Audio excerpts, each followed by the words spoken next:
if you're watching this DVD, it means that there have been certain events that have taken place. And I've asked that the DVD be shown at my funeral as well. So it's possible and probable that I've passed on and I'm no longer with you to watch this DVD. But I thought if I have the opportunity to one more time, I'd like to speak to you and just spend a little bit of time telling you what's on my heart and just encouraging you to continue with the work that you're doing. We've been so blessed in our ministry to find out and to hear from people from Tanzania and from Texas and from Canada and the west coast of America and the east coast of America and Australia and the Philippines and the Solomon Islands, and it's just been an absolutely wonderful support, and I hope that this short message that I give to you will also be put and made available for those all over the world to see. Many of you have written to me and told me that I have made an impact on your life.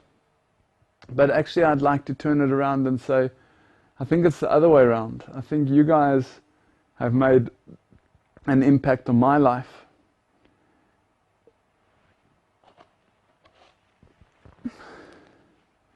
You're just going to have to excuse me.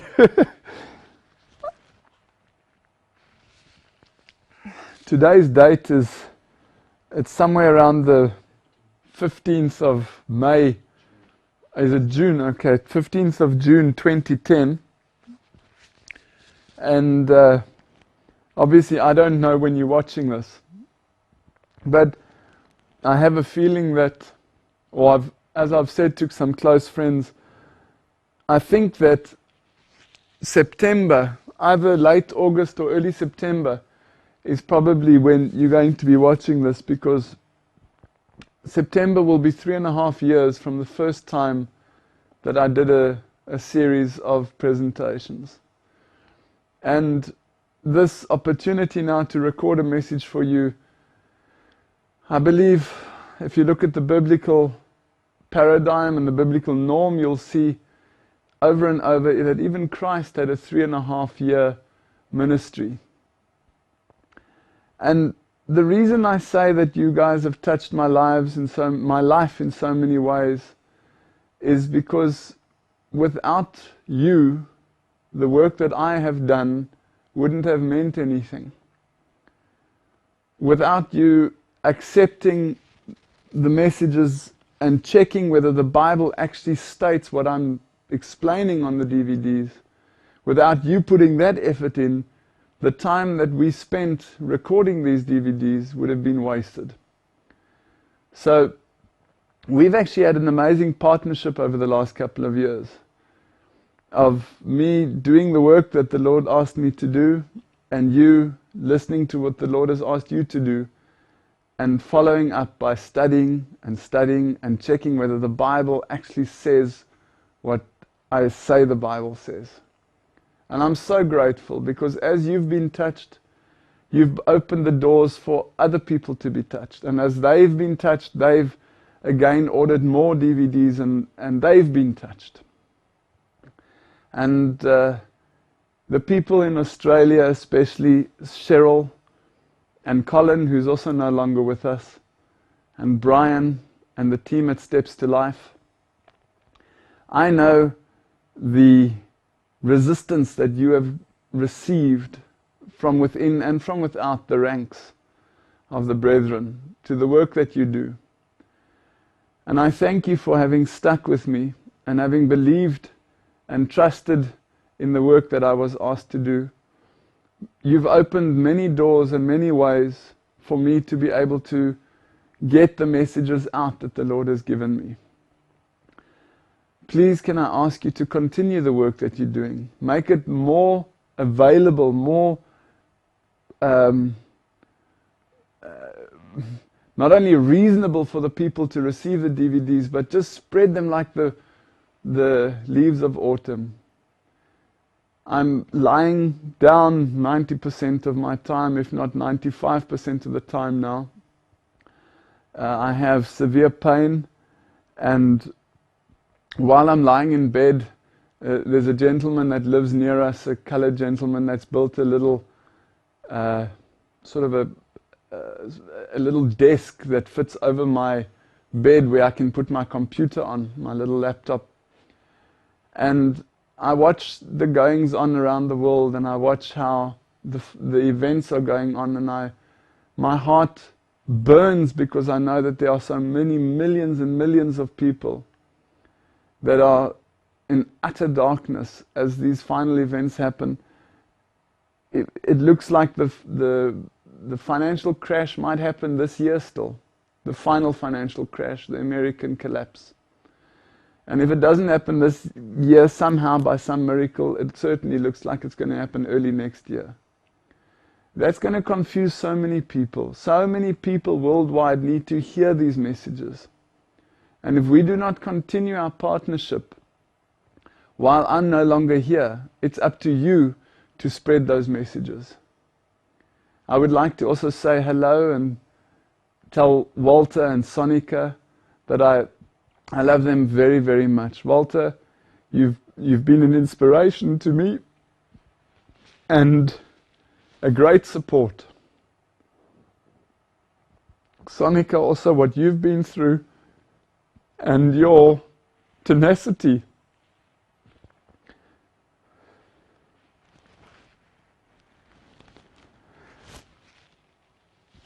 All I can say is thank you.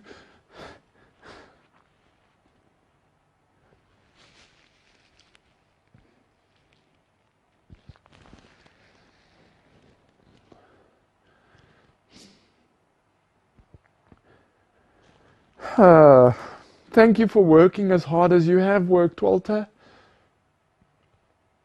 For the sacrifices that you've made. You've touched people all over the world with this world's final messages. Fani, Connie, ek is lief vir julle. Baie, baie lief vir julle. I love you very much. You've opened ways for me to do work that I couldn't have done if it wasn't for you. And I ask you to please continue doing the work that you've been doing. Not only the work, but the standards. Do not let anyone let you buckle under the pressure which is coming. You've already seen and felt some of the pressure. And it's going to come, especially if you get more involved in this. But please, do not allow yourself to buckle under the pressure. Dave, my friend Dave Spencer, Rochelle, I think back on the first time that we met properly was at the Bambi camp when Leraar Gertjie, Pastor Gertjie invited me for that weekend. And you were so kind as to give me a lift home. I don't know if you were giving me a lift home because you wanted to meet me or because you wanted to find out if I was an infiltrator. Every time I think back, those were wonderful times that we had. And the breakfast that we had together, Dave, the responsibilities that you have in your current position and the work that you're doing and the support that you get from your wife, please continue. The church needs you. It needs your wisdom, and it needs you also to never allow yourself to bend under pressure. Massive pressures, more pressure than you've ever experienced is coming, and coming very, very soon because of the things which are about to take place. Those people that don't know what I'm talking about, I've explained 99% of the things that I could explain in my DVDs, but there's one or two Bible prophecies that are waiting to be fulfilled. And then the final events can take place. And I encourage you, Dave, Walter, Fani, and your wives to please continue with the work that you're doing. I'm not able to do it anymore. although I would have loved to have continued the work. Then I want to speak to my close friends, Nico and Esther.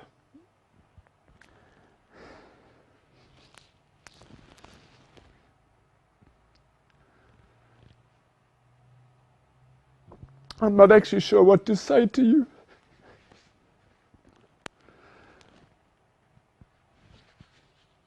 You've done so much. You've been so close. And you're so aware of what's been going on.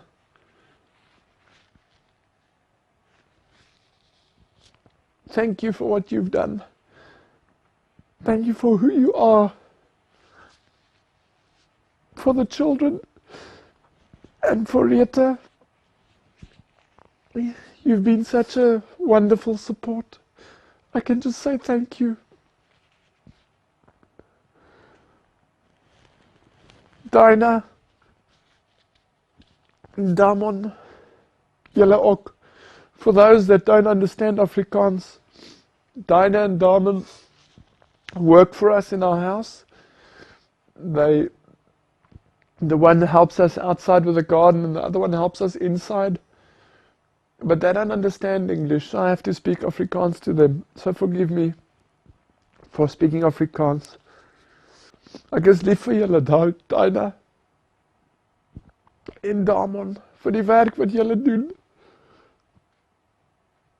Dankie vir dit wat julle vir ons beteken. En dankie dat jy aangaan, al het jy ook baie seer. En al soms kan jy nie opstaan in die oggende nie, ek weet jy veg. Ek ken van veg. En ek wil net vir jou sê, ek is dankbaar dat ek julle ontmoet het. Dankie vir die werk wat julle vir ons doen hierso. En dan is daar so baie vriende. Daar's so baie vriende, ek weet nie. I shouldn't even have started this list because I'm going to get into trouble. Luckily, I won't be here to receive the trouble. So, if you want to be upset with me, it's your problem, not my problem, because I'm resting. But those friends, Reinhard and Iranda, there's just so many of you. I can't even think of you now. The people that have stood by us in this time. And I would like to ask you not only to, and thank you for not only having stood by us in past tense, but please continue to stand by my family, my beautiful wife, and our two beautiful children. They don't quite understand, of course, what's going on. And they need your help, and they need your support, and they need your kindness, and they need from you what I was unable to give them. There are so many friends that have stood by us so closely. Uncle Colin, Tannie Aggie, Leraar Cornelius, so many people that we look up to and that we love, that I cannot make a list of all of you. It's impossible.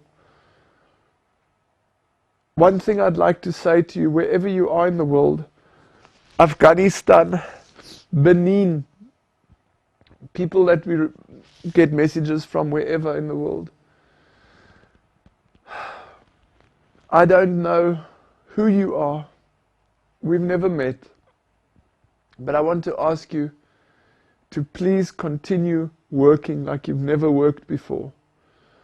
I firmly believe that in the next year and a half, towards the end of 2011, early 2012, we will see changes in this world that have never been seen before. Please work. Like David Gates says, send life rafts out. The Titanic is sinking. Don't waste your time dusting the shelves and making your bed. Get out there and hand out life rafts, hand out life jackets, spiritual life jackets. Teach people about the three angels' messages. Teach people about the mark of the beast. Teach people and explain to them what's going on. And if you don't know how to, give them DVDs. There's so many leaders all over the world besides the ones that I've mentioned this morning. But Pastor Bohr has been such an inspiration to me. I want to thank him as well Maybe somebody, I can ask them to send him one of these DVDs. You've been an inspiration to me, Pastor, from the time that I met you the first time on DVD. Thank you for the work that you've done. And do not let the pressure that you are under, do not buckle. Do not allow yourself to buckle from it. Take warmth from their coldness and loyalty from their treason. For those of you that are not quite sure where I am at the moment or what's going on, certain things have developed in the last couple of weeks that have led me to do this recording. I had some scans done, and there are so many tumors in my body now that they can't count them anymore. They just say multiple tumors in this area and multiple tumors in that area. And I have about 10, maybe more now, brain tumors. And as I speak to you, this bottom corner of my sight is flashing. And I'm losing this corner. I'm not able to see this area anymore. And last night I had my first epileptic fit from the brain tumors. And I had to start taking morphine this morning. And certain things have just led us to believe that the doors in my life are about to close. But I'd like to make sure that you understand one thing. And that is, no matter what I've been asked to go through in my life, whether it's been the pain of cancer, physical pain, the emotional pain of saying goodbye to my family, my parents, my sister and her family, my beautiful wife, giving my wife back to the Lord, giving my children back to the Lord, I can assure you that heaven is cheap enough. Whatever it costs you, many of you are still going to lay down your lives for the gospel. And I believe that's not in the very far future. Please understand that whatever the Lord asks of you, do it. Because heaven is cheap enough. It might cost you your life, it might cost you your children's lives. Do not give up with anything, ever. This is the last battle, the last fight we have to fight. And you're going to hear with me the message, well done, thou good and faithful servant. And I look forward to that day, brothers and sisters, the day when I can wake up without pain. The day when I can wake up without the burden of having this cancer eating me all the time. And I know that somehow, somewhere, somebody in the world has been touched through what we've gone through as a family with my illness. And I want to say lastly, but most importantly, thank you to the Lord and to His Son Jesus. Thank you for accepting me and loving me before I even knew you. I used to think that I knew you in years gone by, but I never knew you. And even with the work that I was doing, traveling and preaching and preaching and traveling and traveling and preaching and preaching and traveling, I now realize in the end there's nothing left except three things, and that's faith. Faith in the fact that the Lord will carry me through what's lying ahead for me now, between now and when you see this DVD. Faith in what you have to go through with the final events. Hope in the second coming of Christ and the resurrection. And love, brothers and sisters. Our church is not successful at all when it comes to brotherly love. But I ask you, please, forget about your differences. Forget about this one wants that and that one does this. It's not important. Do not let yourself get into the position where I am to have to learn that love really is the greatest of them all. Thank you for your time. I apologize for taking so much time again, even if it's at my own funeral. I've spoken too long again. Maybe this time you can turn it off. But I just want to say thank you to everyone around the world. Thank you, and thank you again. I love you, even if I've never met you. And I look forward to meeting you and giving you big hugs on that day when we stand together and we see the Lord coming in the clouds. May your strength and my strength, I beg your pardon, may your faith and my faith be strengthened with what lies ahead for all of us. God bless you. Thank you. And goodbye.